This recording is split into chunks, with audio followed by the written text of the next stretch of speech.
Olá, boa noite. Bem-vindos a mais um Resumo do Dia, o seu jornal da noite da Causa Operária TV, 24 horas no ar. Desta terça-feira, dia 19 de abril de 2022, estamos iniciando o nosso programa de número 974. Rumo aos 1000 programas já, vamos chegar à marca de 1000 programas Resumo do Dia. E o nosso destaque de hoje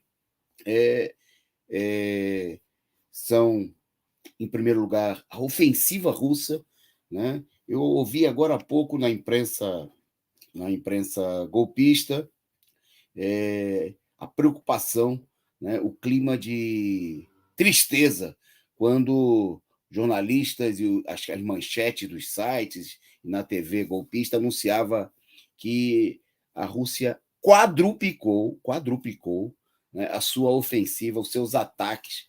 E só no dia de hoje, 1.260 alvos militares teriam sido atingidos, inclusive aviões, caças, uma ofensiva em que a Rússia não só está consolidando a sua posição de domínio, de controle sobre a região leste da Ucrânia, mas avançando no sentido de promover um dos objetivos principais, né, estabelecidos desde o começo da ofensiva, que é a desmilitarização da Ucrânia. Nós vamos falar disso aqui no nosso programa. Bom, o nosso outro destaque é em relação à situação da campanha do Lula, né? Quem são aqueles que apoiam e aqueles que se apoiam no Lula, né? Nós vamos ver os falsos apoiadores que almoçam com Lula e tomam café jantam com os inimigos do Lula, com os golpistas, e tomam café da manhã com Lula, né? Tramam com a direita no momento e depois se reúnem com Lula para tentar pegar carona no seu prestígio eleitoral. Vamos falar desse tema. Vamos destacar também na nossa pauta as ameaças, né? As ameaças do Bolsonaro, mais uma vez, em torno da intervenção dos militares na situação política, e os saudosistas, né, que dizendo que fizeram na ditadura militar e fariam de novo, como o presidente, vamos ver aqui as declarações do presidente do Tribunal Superior Eleitoral. Bom, vamos falar também do Ciro Abutre, que entra aí no Vale Tudo da terceira via, e também no destaque internacional o candidato da esquerda, que não chegou ao segundo turno, o Mélenchon, se lançando em campanha para primeiro-ministro, como uma espécie de terceiro turno das eleições francesas. Nós vamos falar disso daqui a pouquinho, então vocês acompanhem conosco. Eu começo mandando aí boa noite para todos aqueles que já nos acompanham, né, que estão chegando por aqui no nosso site, nas outras redes sociais, pedindo a vocês todos que espalhem adoidado o link do nosso canal, né? Mandem aí o link do Resumo do Dia, da Causa Operária TV, né, nos chats do WhatsApp, Telegram, Twitter, Facebook, etc., chamando o pessoal para assistir o jornal do canal que não tem rabo preso com as empresas capitalistas, que não se curva ao imperialismo, que defende com unhas e dentes o interesse dos trabalhadores no Brasil e no todo mundo. Então, sejam bem-vindos aí. Eu saúdo aqui alguns dos nossos participantes do nosso chat, que já estão por aqui trocando saudações, mandando já comentários. Em nome deles, saúdo a todos vocês que nos assistem, aqueles também que nos assistem na reapresentação em outros horários, que não têm a oportunidade de nos acompanhar ao vivo. Mas o Resumo do Dia, como toda a programação aqui da Causa Operária TV, fica aqui à sua disposição para você assistir na hora que você desejar. Então, salve aí para o Eduardo Toledo, Franklin Limeira, o Bruno Espírito Santo, que são membros aqui do nosso canal, como todo o pessoalzinho de verde, que tem o nome de verde em verde aqui no nosso chat, e que contribuem conosco, o que é muito importante para ajudar a sustentar aqui a Causa Operária TV, como também a Ana Matos, o LC29, o Lúcio Souza. Bom, e eu mando um salve aqui para o João Galvão também, já acompanhando conosco nossa programação, agradecendo aí a Elza pelo superchat, né, dando um bom exemplo aqui nesse começo de programa, e pedindo a vocês que façam como a Elza, contribuam, porque a Causa Operária TV precisa do seu apoio. Aqui não tem propaganda de banco, não tem propaganda de empresa multinacional que demite os trabalhadores, oprime e massacra. Aqui é um canal sustentado exclusivamente pela sua contribuição, né, por aqueles trabalhadores, pelas pessoas que apoiam a nossa luta. Então, contribuam, né, mande aí a sua caixinha, torne-se membro da Causa Operária TV, basta clicar aqui no retângulo logo abaixo da tela, e você escolhe o seu plano de contribuição e faz aí como um monte de gente que já está no nosso chat aí, com o nome em verde, contribuindo com a Causa Operária TV. Boa noite aí para Marília Tomás, também que chegou por aqui, mandando aí a sua saudação, elogiando o programa, muito obrigado, e participe aí, mande a sua contribuição, o seu comentário. Bom, vamos para a nossa pauta, e vamos começar justamente pelo tema nós destacamos aqui declarações, a campanha cínica e sórdida, né? Por um lado, o cinismo dos militares, né, ao se referirem aí à publicação, à divulgação de áudios, né, dos julgamentos farsa, né, feito pelo Tribunal Superior Tribunal Militar, o STM, divulgados aí pela Rede Globo, diante dos ataques sofridos aí pela jornalista Miriam Leitão. Nós falamos aí, criticamos aí o cinismo da Rede Globo, golpista, né, e de toda a imprensa, da canalha imprensa golpista que apoiou o golpe. Bom, essa figura que vocês veem aí na tela é o presidente do Superior Tribunal Militar, né, que, diante do vazamento e dos comentários, né, o general Luiz Carlos Gomes de Matos, né, presidente do Superior Tribunal Militar, o STM, ele veio ao público comentar o ocorrido, né, e todos aqueles vazamentos que retratavam a tortura, a denúncia de tortura ao longo dos 21 anos da ditadura militar, e ele procurou dizer que o vazamento desses áudios não estragou, nas palavras dele, a Páscoa de ninguém. Né? Não estragou a Páscoa de ninguém, foi a declaração. E ele disse que a gente sabe os motivos do porquê isso vem acontecendo nesses últimos dias, por várias direções, querendo atingir as Forças Armadas, o Exército, a Marinha, a Aeronáutica. Nós que somos quem cuida da disciplina, da hierarquia, não temos resposta nenhuma para dar. Simplesmente ignoramos uma notícia tendenciosa. Bom, então, agindo aí como um verdadeiro gorila da ditadura militar, né? Sem pestanejar, o general presidente aí do Superior Tribunal Militar desconsiderou, né, os vazamentos que mostram aí, que denunciaram, que expuseram mais uma vez, né, além da enorme enxurrada de denúncia dos mortos, centenas de mortos, milhares de torturados pela ditadura militar. Isso para eles não tem nenhuma importância, né? E eles mostram aí a disposição de que essas coisas voltem aí a acontecer. Bom, seguindo é importante estar alerta, porque, obviamente, isso não acontece por acaso, mas se dá no momento. Nós vamos falar daqui a pouquinho em que o Bolsonaro e os militares voltam a ameaçar, né, com golpe, e que a burguesia, né, é plenamente complacente, na realidade, com essa situação, porque a alternativa golpista está colocada claramente no horizonte, né, diante da crise da direita, das dificuldades que a direita tem, né, vem tendo aí para se articular, embora ela vai mostrar esforço para fazer isso daí, para impor a terceira etapa do golpe. Por falar em terceira etapa do golpe, se encontraram hoje, conforme foi amplamente anunciado aí, o Eduardo Leite, ex-governador do Rio Grande do Sul, e o ex-governador de São Paulo, né, João Dória. Foi o primeiro encontro depois das prévias vencidas, as prévias do PSDB vencidas pelo ex-governador paulista. É bom lembrar, né, que Dória venceu as prévias com menos de 2%, apoio de menos de 2% dos eleitores, dos filiados do PSDB, mas, obviamente, Eduardo Leite, governador do Rio Grande do Sul, então porque não teve nem 1,5% dos filiados do partido apoiando, apesar do apoio de muitos setores, de muitos caciques do PSDB à sua candidatura. Bom, a imprensa procurou destacar a imprensa golpista, que apoia, né, todos os esforços, tudo que vai no sentido da construção de uma terceira via, da chamada terceira via, de uma candidatura da direita golpista para enfrentar o Lula, procurou explicar que é uma tentativa de uma trégua, de um acerto. Calma aí, Paulinho é daqui a pouco, mas tudo bem. O Eduardo Leite, a foto aí é o Paulinho da Força se encontrando, vamos falar disso daqui a pouquinho, com o governador do Rio Grande do Sul. Né? Isso aconteceu no dia de ontem.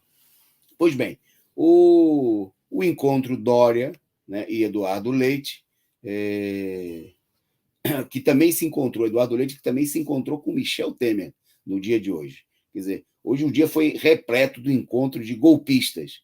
E, segundo Eduardo Leite, ele se encontrou com o Temer para trocar reflexões sobre o complexo momento político do Brasil e do mundo.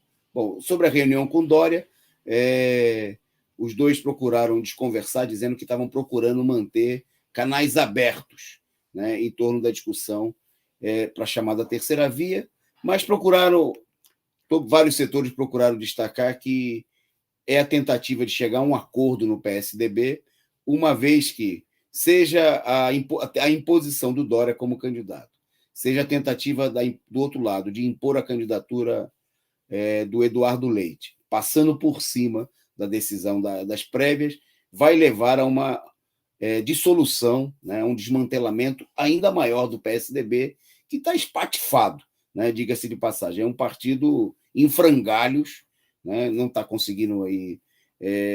Há uma dificuldade, esse espatifamento, essa situação de crise do PSDB cria dificuldades para a articulação da própria terceira via, uma vez que as alternativas, por exemplo, como é o caso do PMDB, do MDB agora, né, da senadora Simone Tebet, também se mostra dividido, né, com uma ala do partido disposta aí a apoiar o Lula por interesses, por conveniências regionais. Bom, e fica evidente o seguinte, que para dar liga a essa terceira via, né, para garantir essa estruturação de uma alternativa da direita golpista tradicional, vai ser necessário, e com certeza está acontecendo aí por detrás dos bastidores, a intervenção direta do imperialismo, né, e dos grandes setores do capital, da burguesia golpista nacional, do partido da imprensa golpista. Quer dizer, são essas forças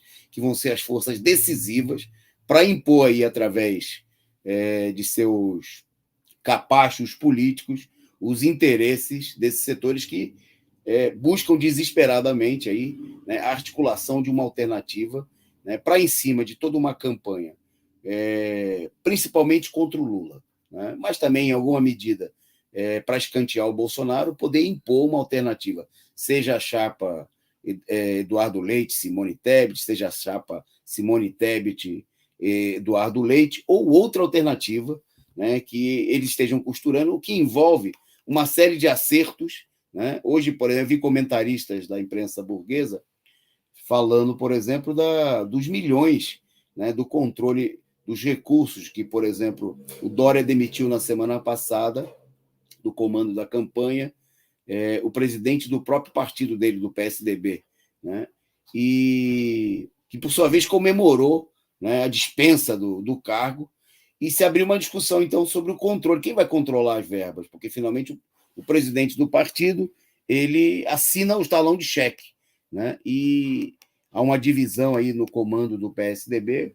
Obviamente, o Dória tem aí alguns postos na executiva do partido, né?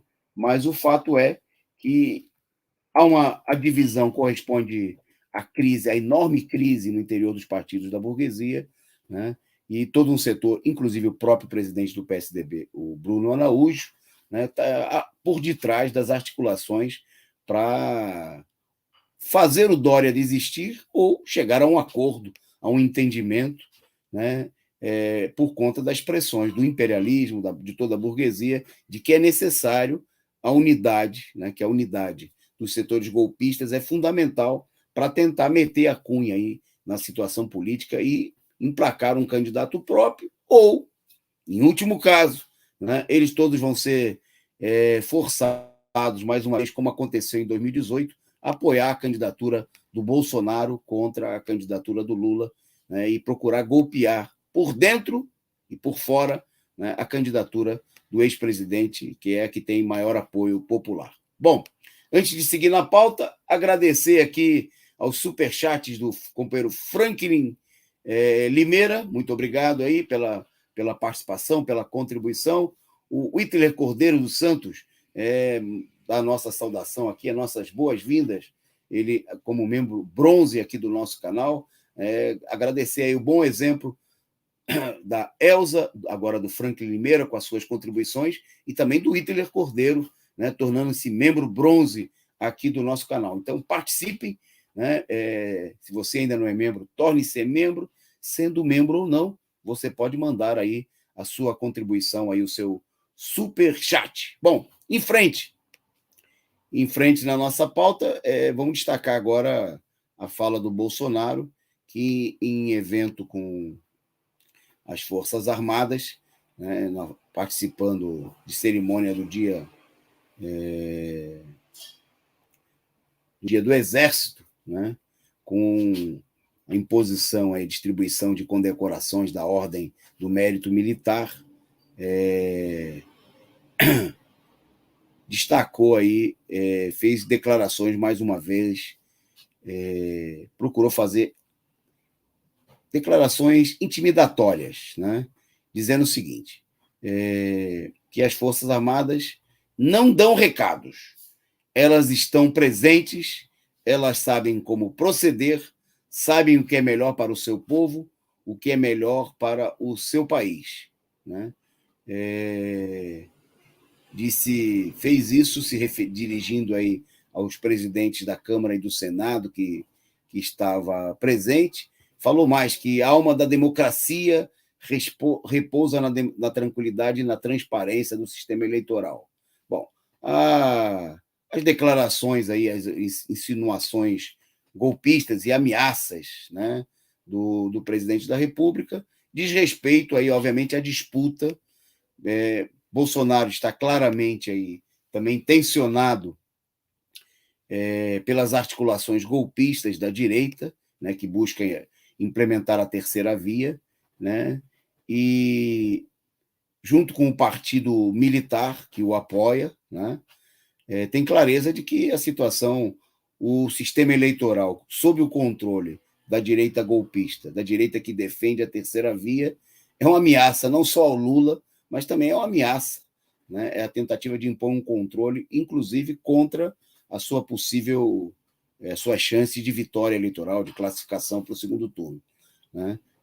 As desconfianças levantadas pelo Bolsonaro, né, mostram aí a situação de crise, porque não são, obviamente, não são meros arroubos, como muita gente procura apresentar do presidente, mas retrata uma situação em que o sistema eleitoral, é bom lembrar, né, sobre o controle total da direita, seja pela presença da direita golpista tradicional ligada aos partidos tradicionais que, como nós dissemos, articulam a terceira via, a chamada terceira via.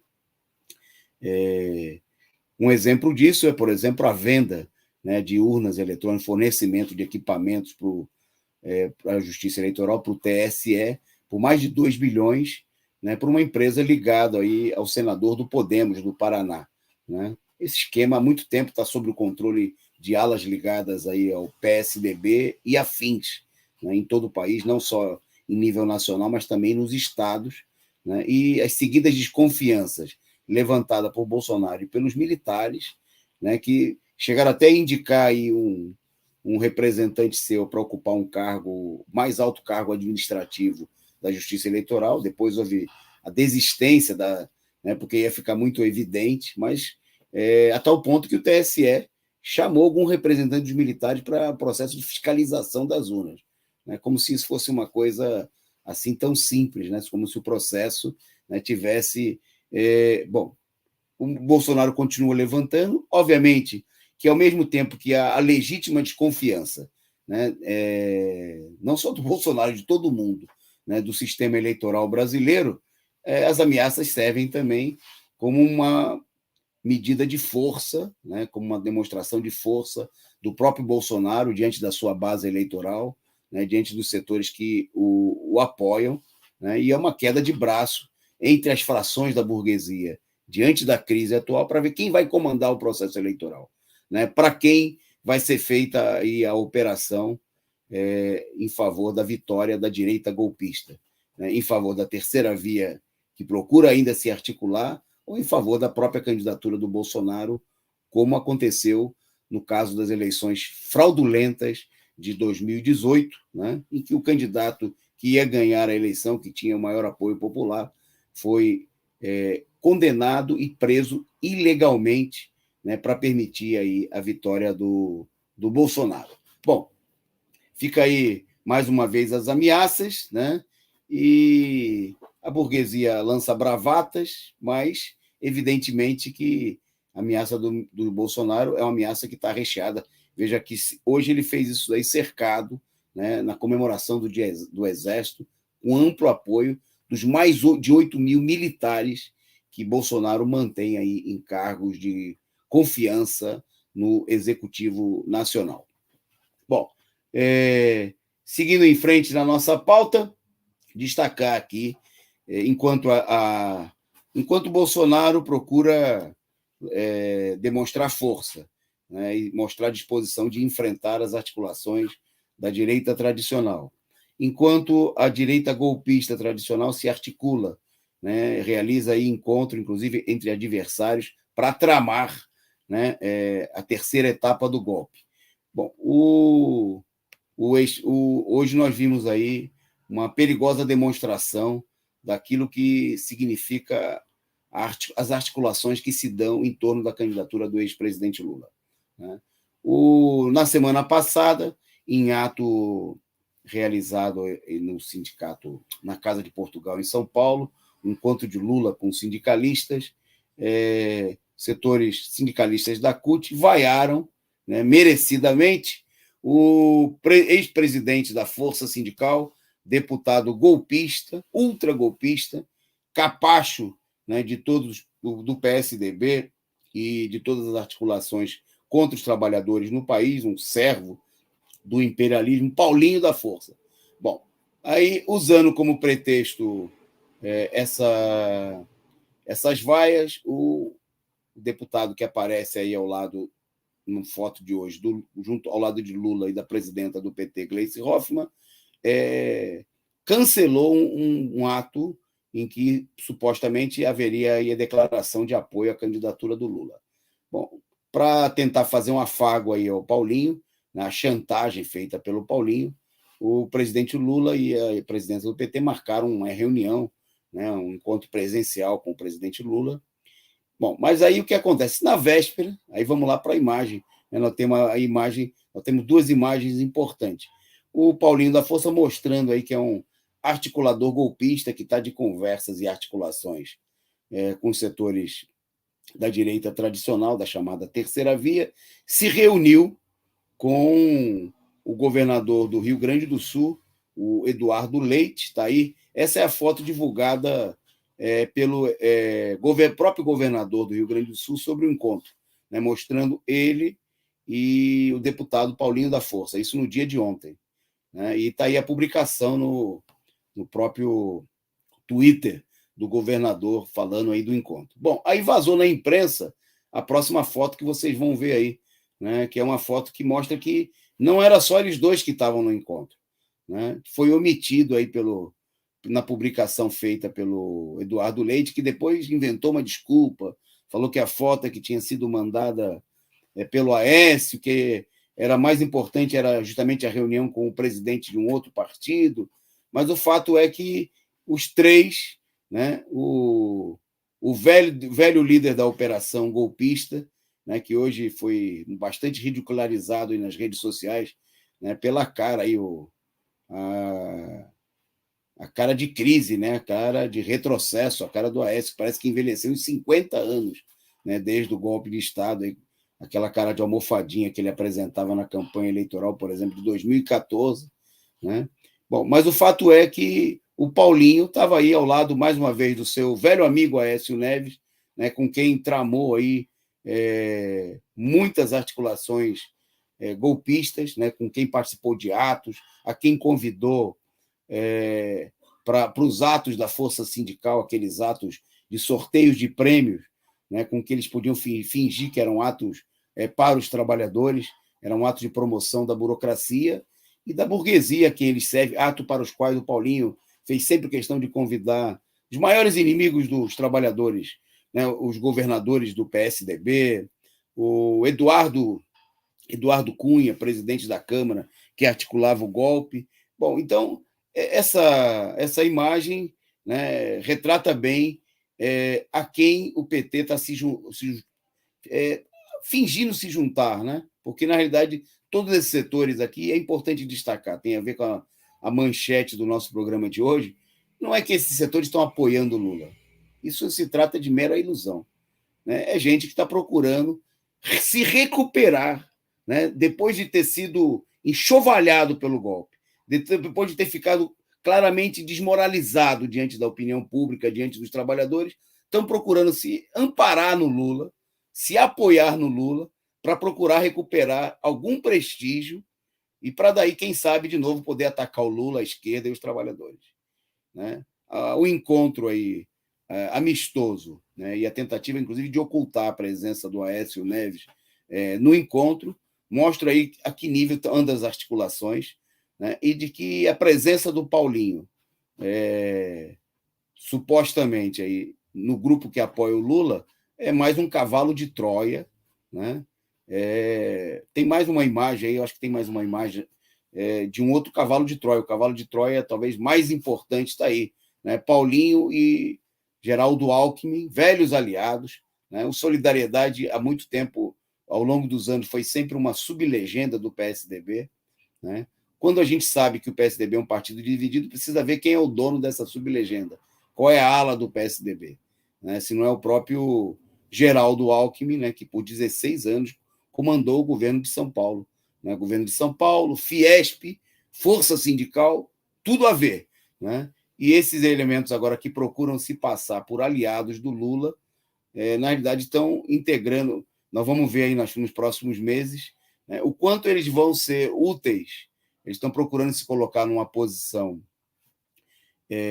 na qual, com certeza, eles podem servir à burguesia, prestar um serviço, né, um serviço sujo à burguesia, de atacar antes da campanha eleitoral, durante e depois, né, a própria candidatura do Lula.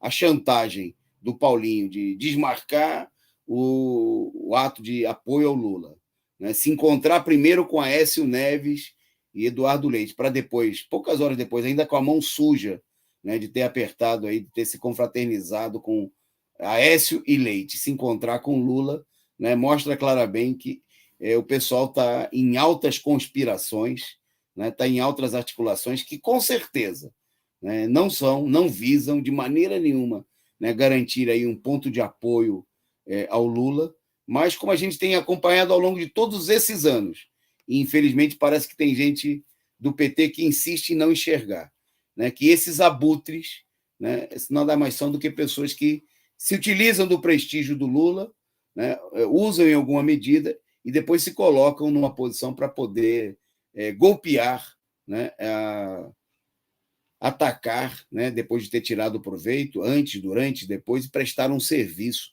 à direita golpista. E isso, na guerra que nós temos pela frente, né, é uma questão, pode ser uma questão decisiva, né, e a presença desses cavalos de Troia pode custar muito, né, porque a vitória do Lula, obviamente, né, uma vitória num momento de crise profunda no país e em todo o mundo, como nós estamos vendo, não vai vir de um acordo com toda essa corja de canalhas, de cafajestes, né? E contra essa vitória, toda a direita golpista vai se lançar de maneira renhida, profundamente. Vai depender da mobilização popular. Mas como mobilizar? Com inimigos declarados do povo, que votaram a reforma da Previdência, que votaram a reforma trabalhista, que votaram a favor da deposição da presidenta Dilma, que apoiaram de todas as maneiras possíveis a prisão do Lula. Né? Esses setores vão efetivamente, né, ser um obstáculo, né, a um novo golpe contra Lula, contra a esquerda e contra os trabalhadores? Acreditar nisso, né, é acreditar em Coelhinho da Páscoa, em Papai Noel, na seriedade dos políticos da burguesia, em tantas outras coisas que são meras miragens. É conversa para boi dormir, né? É conversa para enganar otário. Né? Bom, então fica aí é evidente que essa situação não tem gente que está se apoiando no Lula, está recuperando. O Lula fez isso mais de uma oportunidade, né? Por exemplo, lá nas primeiras administrações do PT, o Lula tirou o MDB, na época PMDB mesmo, do túmulo, né? Tirou políticos que estavam no ostracismo, profundamente rejeitados pela população, como Sarney, Calheiros, toda essa máfia, toda aquela quadrilha do MDB. Né? O Lula recuperou, trouxe esse pessoal para o governo, Temer, e o resultado a gente viu no golpe de 2016 e antes disso, né? Em todo o processo de traição, todo o processo de esfaqueamento pelas costas, comandada pelo próprio Michel Temer. Né? O Lula, mais uma vez, pressionado por setores da direita do PT e de outros setores, está cedendo tudo, cedendo nas alianças estaduais, cedendo em gente que se reúne, se articula diretamente com os golpistas da direita, e nós vamos ver que nos próximos meses, infelizmente, né, esses elementos, na hora da onça beber água, na hora que se intensificarem os ataques da direita, né, Lula e o povo brasileiro não vai poder contar com eles para nada, como nunca puderam. Ok, em frente na nossa pauta, vamos falar da mobilização dos trabalhadores, né? Única arma fundamental para enfrentar a crise, porque não vai ser por meio de acordo, não vai ser por meio de conversa no Congresso Nacional, conversa fiada, tapinho nas costas, articulação com a direita golpista, que os trabalhadores vão conseguir mudar a situação, né,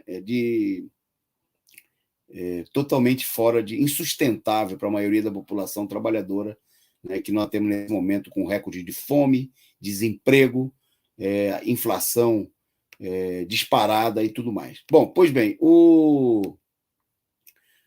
nos últimos dias, né, uma mobilização fundamental no país foi aí que chamou a atenção de toda a classe operária, tem sido a mobilização dos trabalhadores da CSN.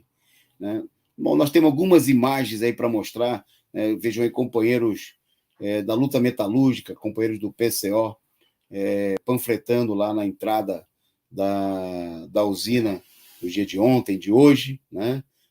Falando com os operários. E aí que nós queremos destacar, né, chamar a atenção. Né?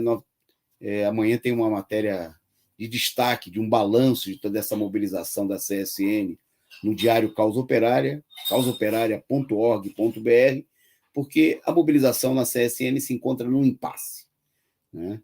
Depois de uma explosão dos trabalhadores diante da situação de inflação, de arroxo salarial, 2 anos sem reajuste, qualquer reajuste do salário, os metalúrgicos da CSN recebendo os salários mais baixos, né, dos trabalhadores da categoria de todo o país, a situação de retrocesso é evidente. Né?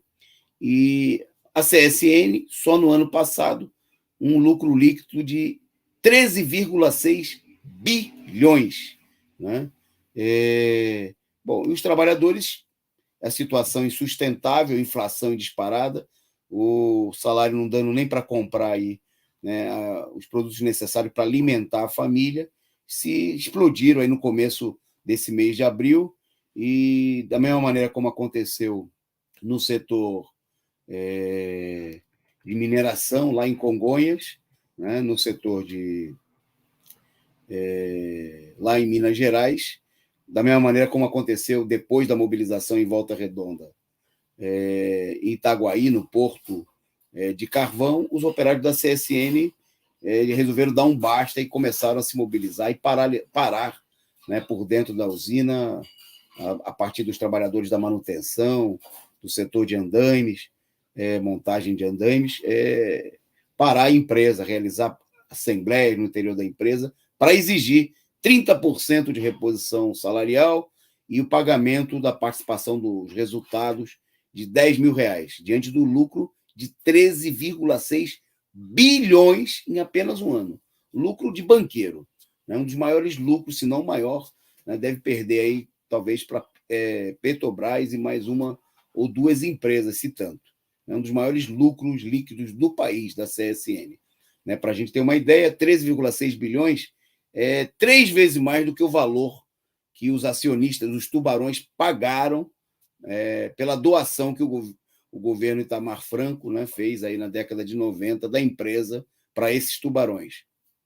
Bom, pois bem, depois da mobilização, do estouro da mobilização, os trabalhadores também foram às ruas, foram ao sindicato exigir que a sua proposta fosse encaminhada aí à empresa. Isso porque o sindicato é um sindicato vendido para os patrões, dominado pela força sindical, né? Uma máfia que domina o sindicato desde a privatização, desde antes da privatização da CSN. Bom, os trabalhadores foram convencidos, queria chamar aqui a atenção, por que o impasse?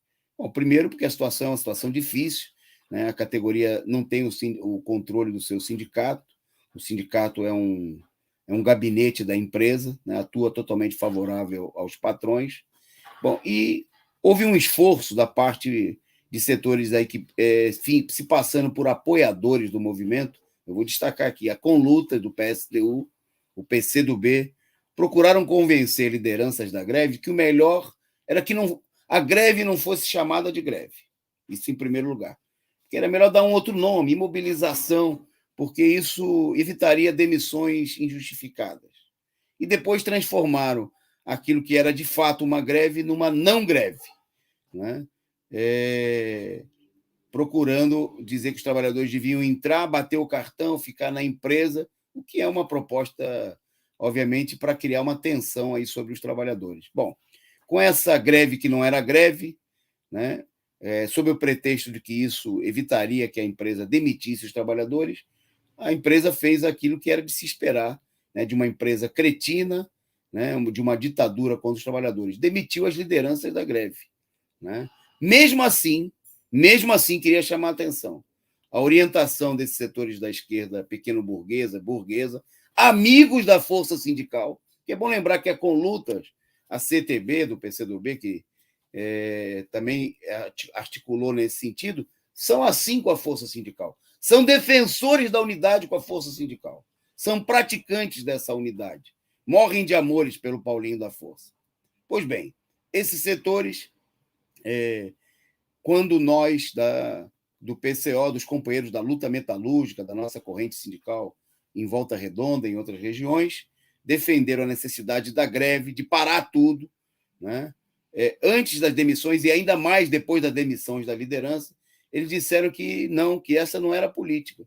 Tentaram, em alguns casos, até censurar, né, o panfleto que nossos companheiros estavam distribuindo lá em Volta Redonda, dizendo que não podia se divulgar a greve. Veja o absurdo, né?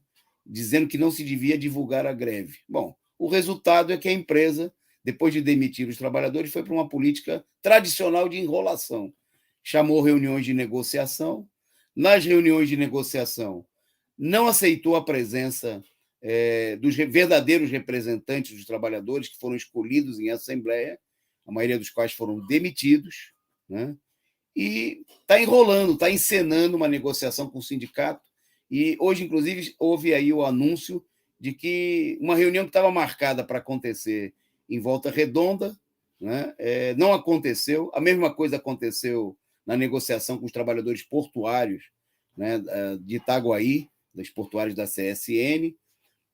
Foi suspensa a negociação, anunciaram que a negociação vai ser feita em São Paulo, ou seja, a empresa, vendo que a greve, que a mobilização refluiu, né, o mau conselho dados aí pelos setores da esquerda, que evitaram o enfrentamento que deveria ser feito, que precisa ser feito, né, a empresa está enrolando, está usando os feriados, está procurando desgastar os trabalhadores, né, procurando tirar proveito, fazer o terror aí com as demissões. Então, é preciso, né, A gente vai mostrar aí 2 vídeos sobre... Tem 2 vídeos mostrando imagens aí das atividades lá em Volta Redonda, né? Mas já queríamos apresentar aqui que o problema central é justamente aquilo que os companheiros... Eu acho que tem o boletim aí da luta metalúrgica, a imagem, o boletim, aquilo que o boletim da luta metalúrgica, né, vem destacando. É preciso ampliar a paralisação e parar tudo! Não dá para fazer greve de brincadeirinha. Quem faz greve de brincadeirinha, cirandeira, é a esquerda que faz discurso no parlamento e que não ganha não ganha nada. Para ganhar alguma coisa é preciso ter greve de verdade. Para defender a volta do emprego dos companheiros, né, demitidos da CSN, é preciso greve de verdade. Né? É preciso enfrentamento de verdade com os patrões. É preciso passar da conversa fiada dos sindicalistas pelegos, traidores dos trabalhadores, e ir para o enfrentamento, convocar uma assembleia de todos os metalúrgicos da cidade. O mesmo precisa ser feito nas outras unidades da CSN, né? A mobilização tem que parar a empresa em todo o país, tem que provocar prejuízo nos patrões. Máquina parada, prejuízo, assim o patrão escuta. Vamos ver os vídeos aí, vamos ver o que a produção separou para a gente. Para tudo! Não ceder para tudo! Nenhuma demissão, reintegração dos demitidos, 30% aí do salário. Vamos lá, é hoje um grande acordo. Vamos lá, trabalhador unido jamais será vencido. Vamos arrancar todos os nossos direitos. Agora vai!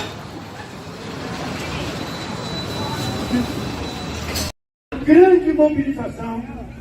Estávamos esperando aqui um grande movimento para anunciar uma grande vitória, né? Que é a reintegração dos demitidos, que é a PLR de 10 mil, que é o plano de saúde dos trabalhadores. Então, tudo que é de direito que a gente trabalhou para conquistar. E a insensibilidade do patrão é sempre essa. Só entende uma linguagem. A linguagem dos braços cruzados, das máquinas paradas. Ou a gente entende isso, ou a gente não vai nunca levantar a cabeça e obter vitória. E eu que vos falo aqui, estive naquele movimento ali. Começou no meu departamento um movimento que parou toda a CSN e conquistou todas as vitórias, inclusive incluir na Constituinte a reintegração dos demitidos, o turno de 6 horas e todas essas conquistas nossas. E o direito à anistia política de quem foi perseguido politicamente. Toda essa luta só tem um único caminho: cruzar os braços para arrancar, não tem outro. Tem que vir de dentro da fábrica. Eu estou aqui. É isso aí. Vocês viram aí nosso companheiro Luiz Eugênio, metalúrgico de Volta Redonda. Ele é uma militante antigo da luta contra a privatização da CSN e que segue atuando no movimento aí junto com companheiros mais novos, companheiros trabalhadores da CSN, organizando aí a luta metalúrgica, né? E o problema central é esse: sem mobilização, né, os patrões deitam e rolam.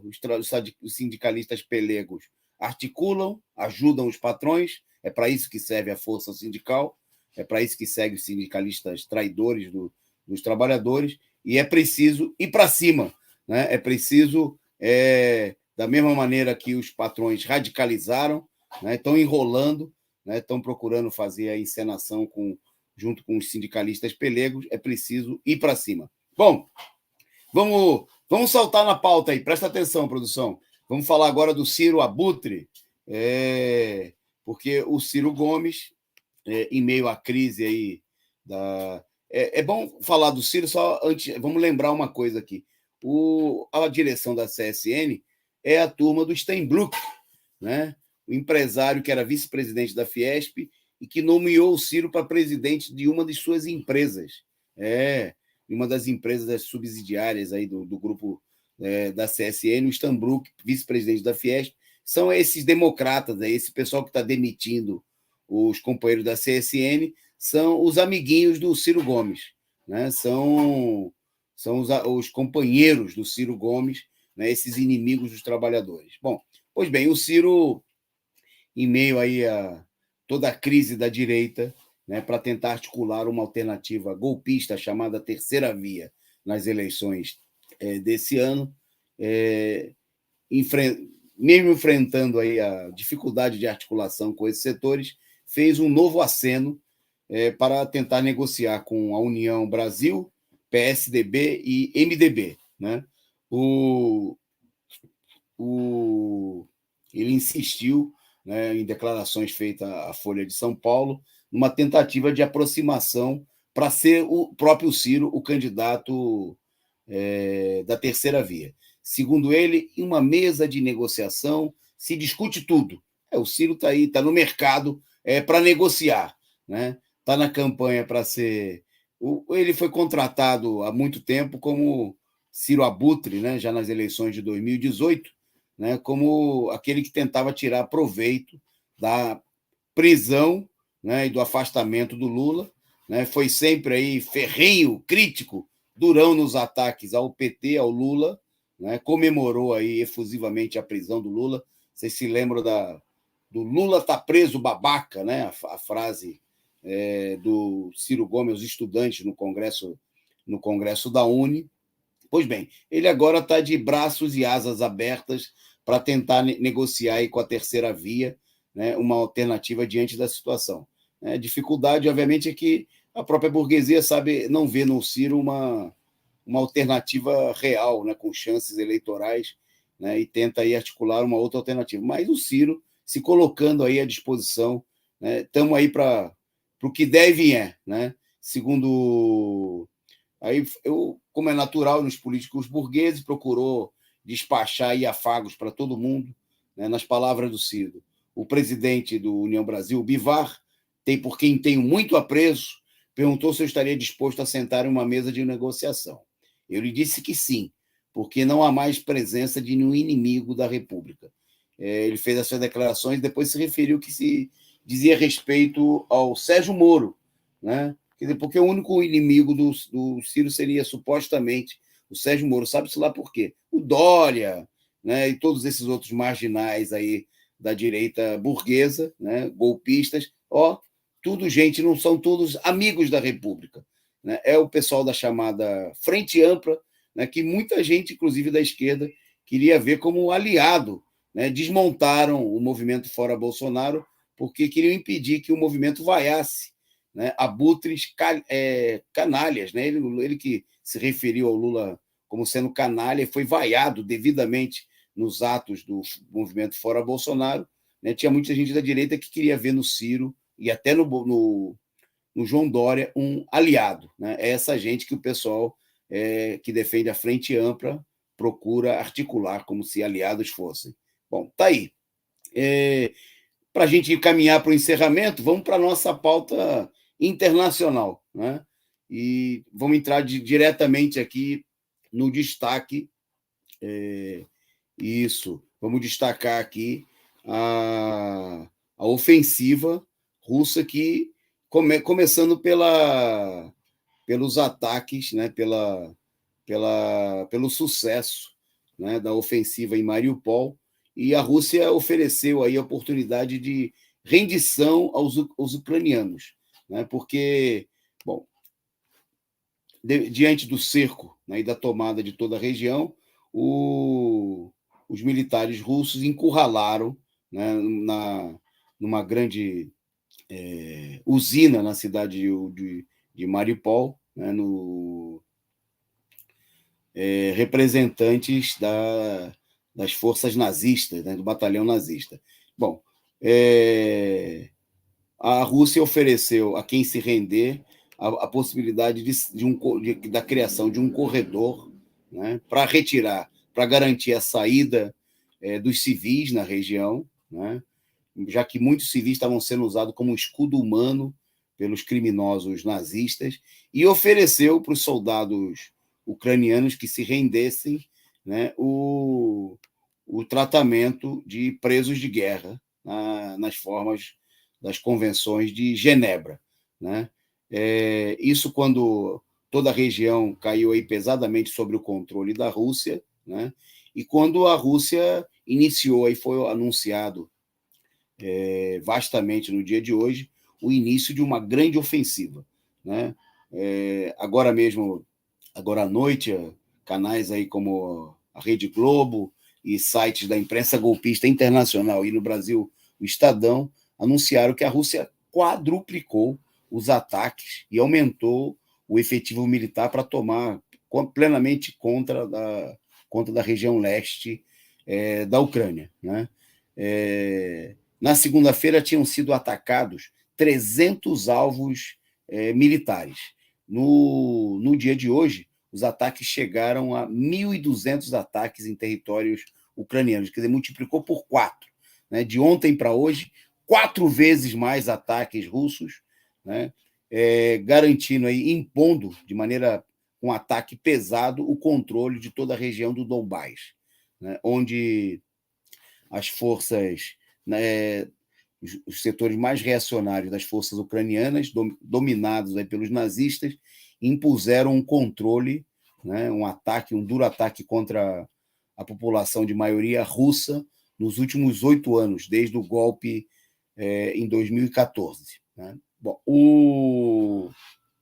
várias cidades passaram ao controle das forças russas, né? E a Rússia reforçou que o objetivo da ofensiva não é, né, a ocupação em larga escala do território ucraniano, né, mas garantir os objetivos que foram fixados desde o primeiro dia, né, das ações defensivas da Rússia em território ucraniano. Né? Dentre eles, a libertação plena, né, das regiões, dos estados, das repúblicas populares do Donbás, Lugansk e Donetsk e a desmilitarização da Rússia. Né?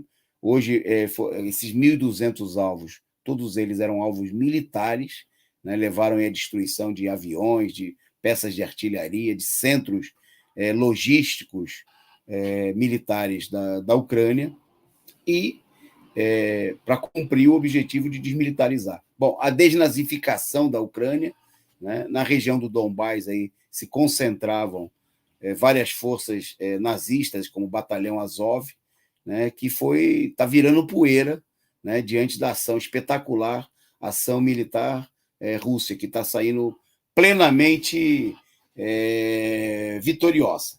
Né? Bom, mesmo com o apoio, pesado apoio que a Ucrânia vem recebendo da OTAN, dos Estados Unidos, né? Esse apoio não tem dado conta, obviamente, de fazer frente, né, à ofensiva militar russa, apesar, né, acho que tem um mapa aí para a gente mostrar, né, produção? Apesar de que, obviamente, tem sido esse apoio militar, inclusive um apoio com mercenários, que tem garantido. Bom, vocês vejam aí no mapa, né, toda essa região em amarelo, né, mostra aí a região controlada pela Rússia e os avanços russos feitos nas últimas horas. Né? O mapa da imprensa capitalista, né, e procura apresentar que há uma contraofensiva ucraniana nessas regiões verdes, que não é realidade. Né? O que aconteceu, né, é que a Rússia foi anunciado publicamente que, depois de ter cumprido o objetivo principal, que era enfraquecer qualquer possibilidade de reação militar da Ucrânia, se retirou dessas regiões para impor o controle nas regiões onde interessavam verdadeiramente o controle da situação. Né? Nesse momento, inclusive, a Rússia expandindo aí o seu controle de toda a região leste, que agora vai da Crimeia, toda a região do Donbás, né? Está expandindo o seu controle, chegando aí, né, até Kharkiv, uma cidade importante, que vem sendo pesadamente bombardeada aí os alvos militares pela Rússia para garantir aí o controle de toda essa região, que é a região, inclusive, região fronteiriça com o leste da Rússia, né? Com a tomada de Mariupol, né? Se estabeleceu a ligação entre a Crimeia, né? Lá embaixo, foi anexada.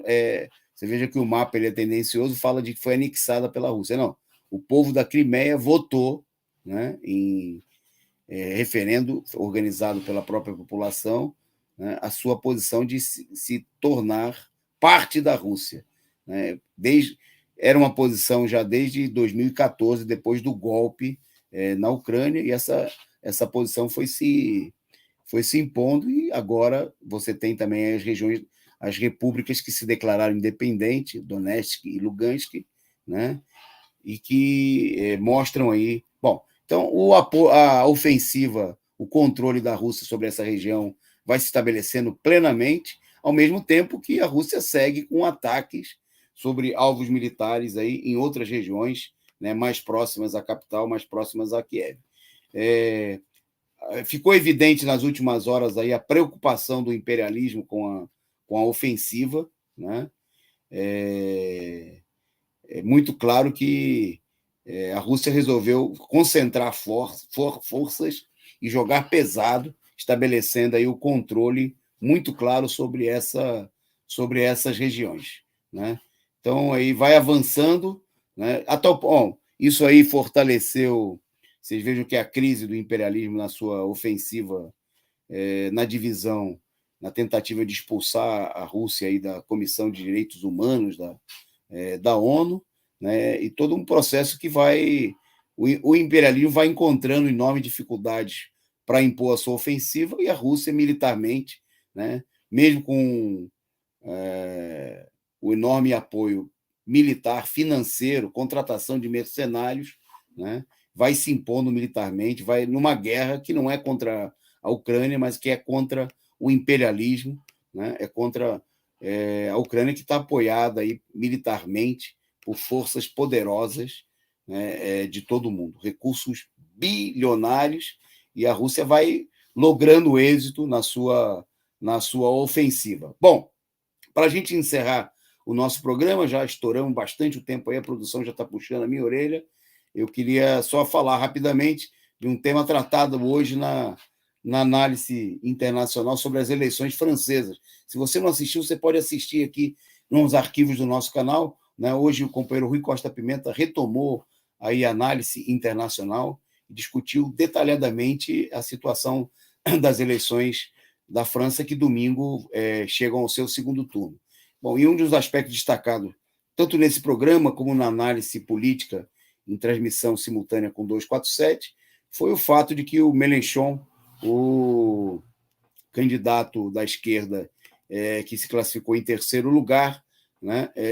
Tá aí a foto do Mélenchon,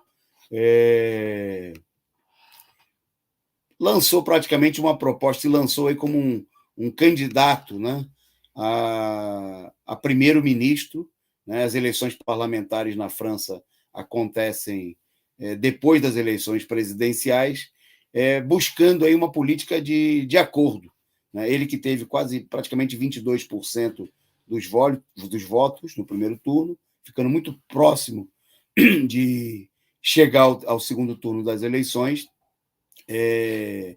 Ele pediu no dia de hoje que os franceses o elejam primeiro-ministro, né? Votando aí nos candidatos ao parlamento do seu partido, a França Insubmissa.